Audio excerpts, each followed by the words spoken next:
So summer is a slow time for video games. There was a pretty good release though that people are super excited for this week. Hyper Light Drifter. Jordan, take us away. Hyper Light Drifter.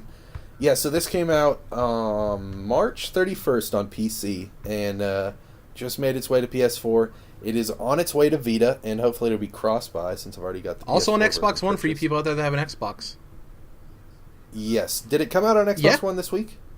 Okay. Yeah, so it came out on consoles this week and then handhelds later on, hopefully.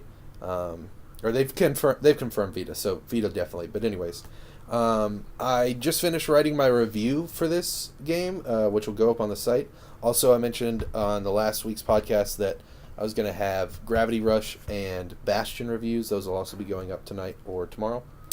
And so, obviously, if you want, my complete and total thoughts, then you can go to controlledinterest.com to read my review.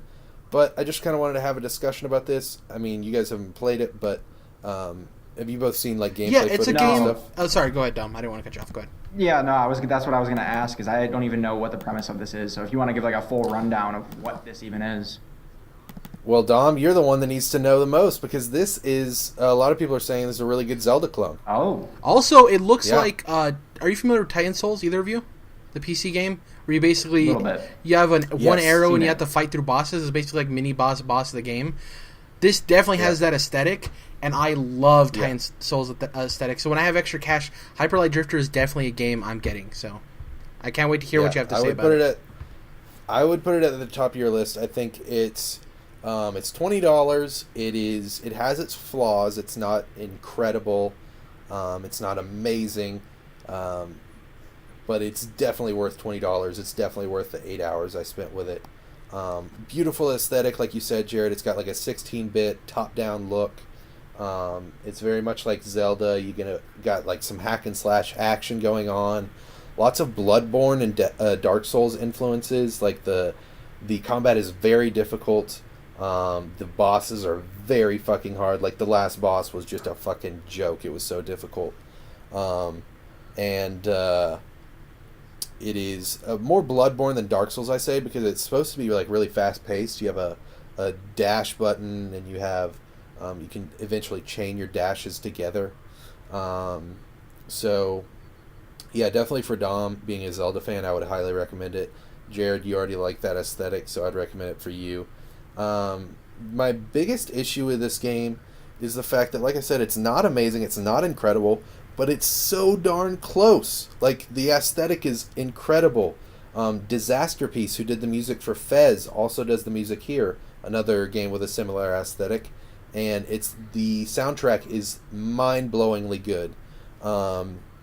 But there's just some issues that really hold it back from reaching greatness, or not greatness, but reaching, being incredible, being one of my favorite games, or even in my Game of the Year list for this year. So that was my biggest problem. Is I'm sure you guys have played games like that before, where it's holy shit, you guys are almost there, but you just didn't quite get that final touch. It's missing a little bit of polish that really would have pushed it into that next step. It's one of those games where a delay could have possibly made it great.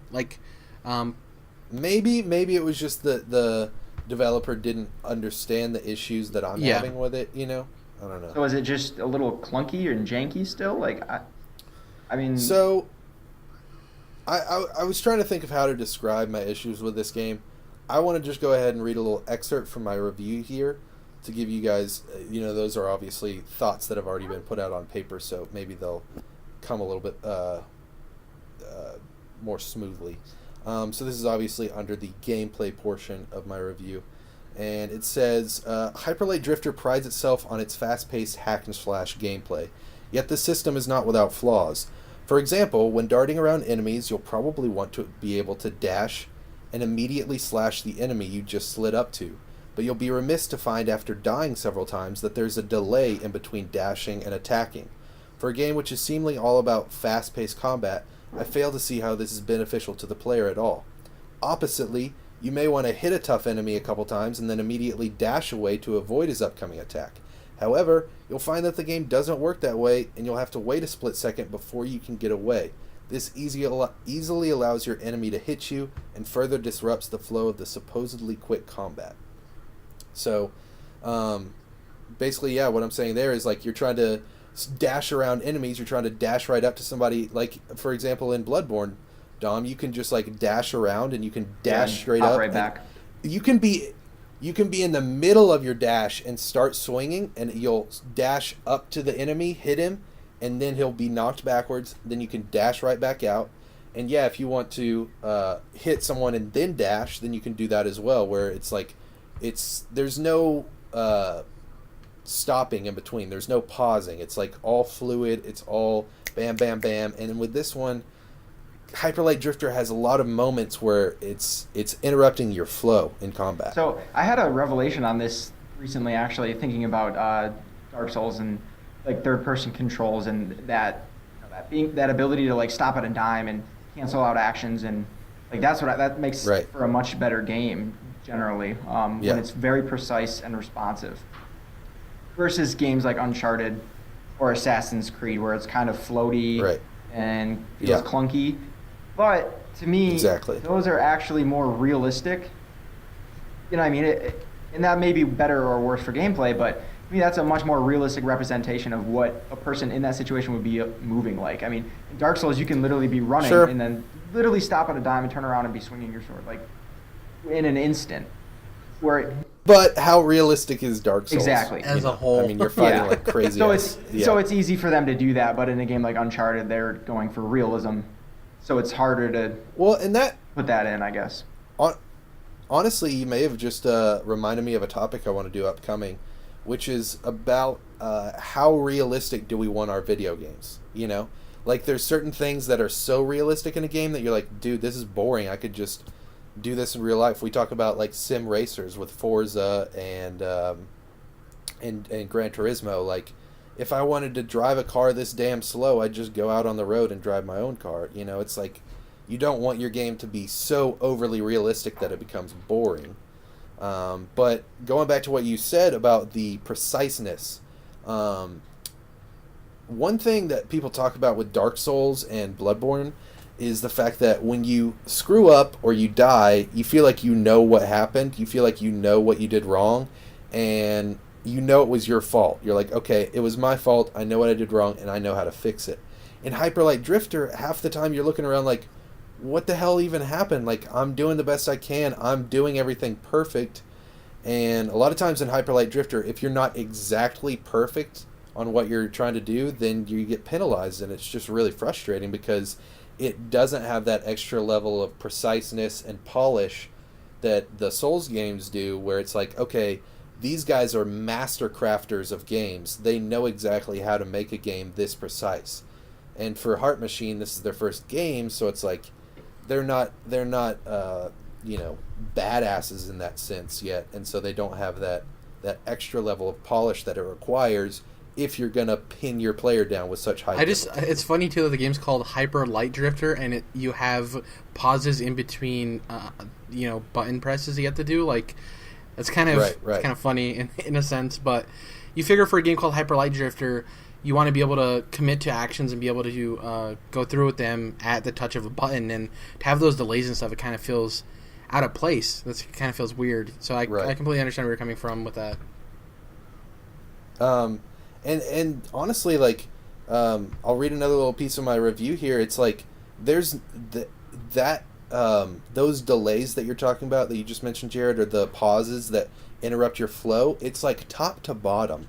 Like, there's like 4 or 5 different spots in the mechanics of combat where you're like, holy shit, they're doing it again. Holy crap, they're interrupting my flow again in another way mechanically. And it's like, yeah, it's like it's called Hyper Light Drifter. It's all about, you know, the trailers show this fast-paced combat, and just the amount of times that they interrupt your flow is kind of annoying. I definitely want people to go read your review when it's up. To close out this topic, can you give us basically a rundown, bullet points of like what you loved about this game? We already kind of know what you disliked about this game, and you don't have to say what you gave the game, but maybe overall what you would give the game, or, you know. Sure. So that was one of my things. Is I really like the combat, but I definitely don't love the combat. It's really close. Like I said, it's almost there.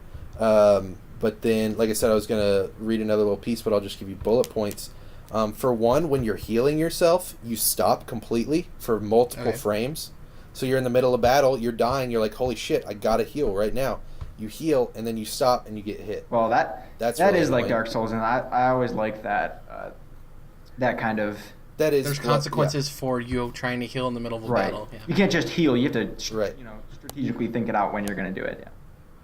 Right. Then you have a single dash at the beginning of the game, and then you upgrade that to a chain dash to where you can chain multiple dashes together.